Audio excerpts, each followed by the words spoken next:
Наш следующий гость — Дональд Певзнер, известный американский авиационный юрист и энтузиаст сверхзвуковой авиации. В начале 90-х он арендовал «Конкорд» для полетов на Арубу и даже путешествий вокруг света. В устранении «Конкорда» он винит Air France и Airbus, утверждая, что они надавили на British Airways, чтобы авиакомпания отказалась от самолета, который был ее символом. А еще мы обсудим с ним роль олигарха Бориса Березовского в кризисе российской авиационной индустрии и выясним, почему надежды на возрождение сверхзвуковой авиации американский эксперт возлагает исключительно на Россию.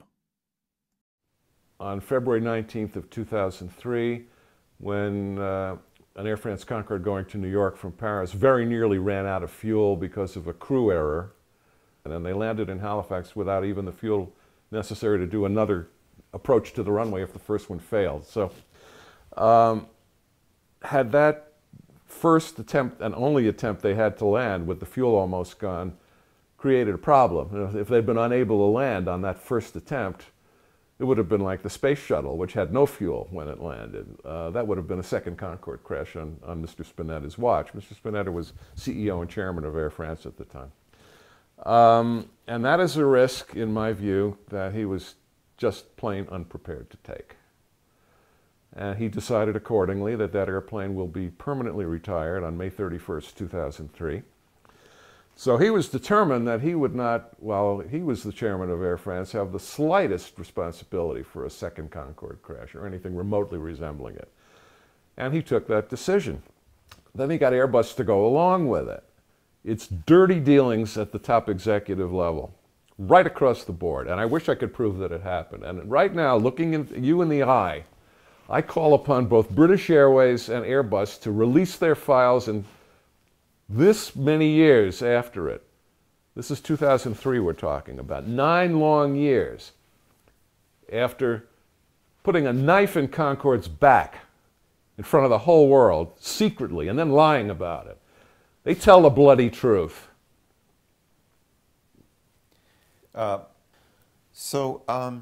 Many of our viewers are wondering whether there are useful lessons from the story of the Concorde for Russian aviation history. Are you familiar with the allegations that concern Boris Berezovsky's tenure at Aeroflot? Well, I'm familiar with the allegation that Airbus had undue influence at Aeroflot during the Berezovsky regime, and that basically Airbus sold a tremendous number of airplanes to Aeroflot. So did Boeing. And that essentially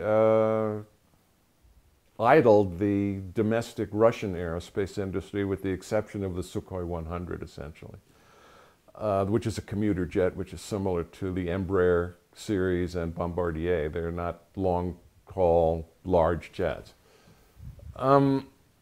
So instead of, let's say, Il-96Ms, they were flying A330s, and yet the Il-96 was a lot cheaper, if I'm not mistaken, right? I'm assuming that the Ilyushin 96M was cheaper than an Airbus A330.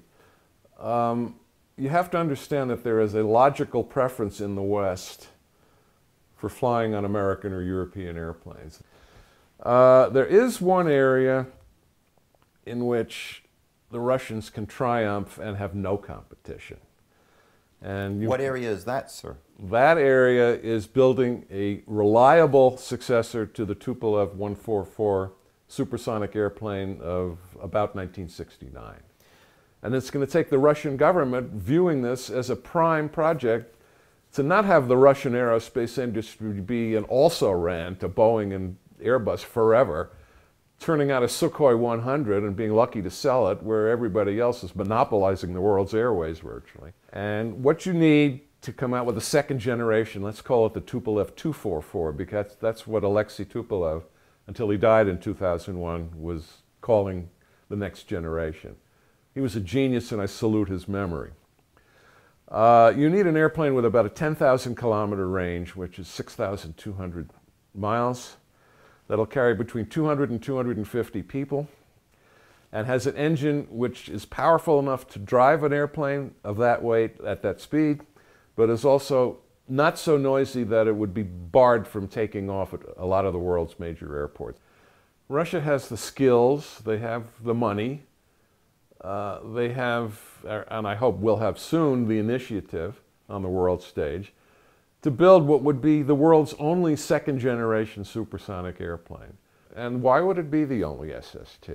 Because neither Airbus nor Boeing can afford to undercut the hundreds of billions of dollars that they have spent on all of their subsonic airplanes in their current catalogs. Airbus has the A330, they have the A380 Super Jumbo, they have the new A350, which is not flying yet, but should be flying within a year and a half. Boeing has the 777, several models. They have the 787, which just started flying this year. They have the 747-8i, which is a successor to the 747-400. That's where they've got all their development money invested over decades. That's where they've got hundreds of billions of dollars at stake. And what are they going to do? They're going to jeopardize order books of 2,000 airplanes by all of a sudden offering an SST in competition with the Russians?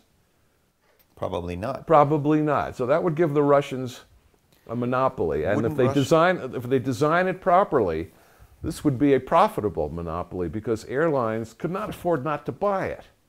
And one airline and one manufacturer, joined later by a second airline, cannot, in my view, deny history by permanently banning SSTs from aviation's future.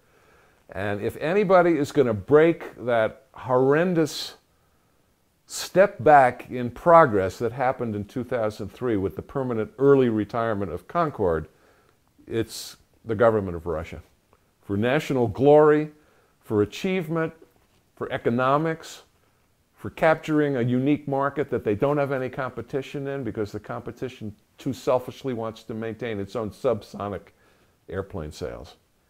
It is the most natural opportunity I've ever seen. And all it takes is the clever designers, who I understand have fled from Russia to Boeing in Seattle in large numbers ever since the Aeroflot situation, and modernized technology to overcome the very real economic limitations that were the Concorde. The Concorde was 45 years ago, design.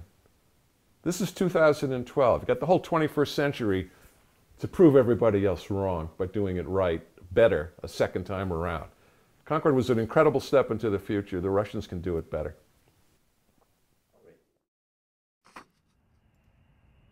Вне зависимости от интересов тех или иных авиастроителей или авиакомпаний, авиация глобальна, а самолет, возможно, самое совершенное творение человека.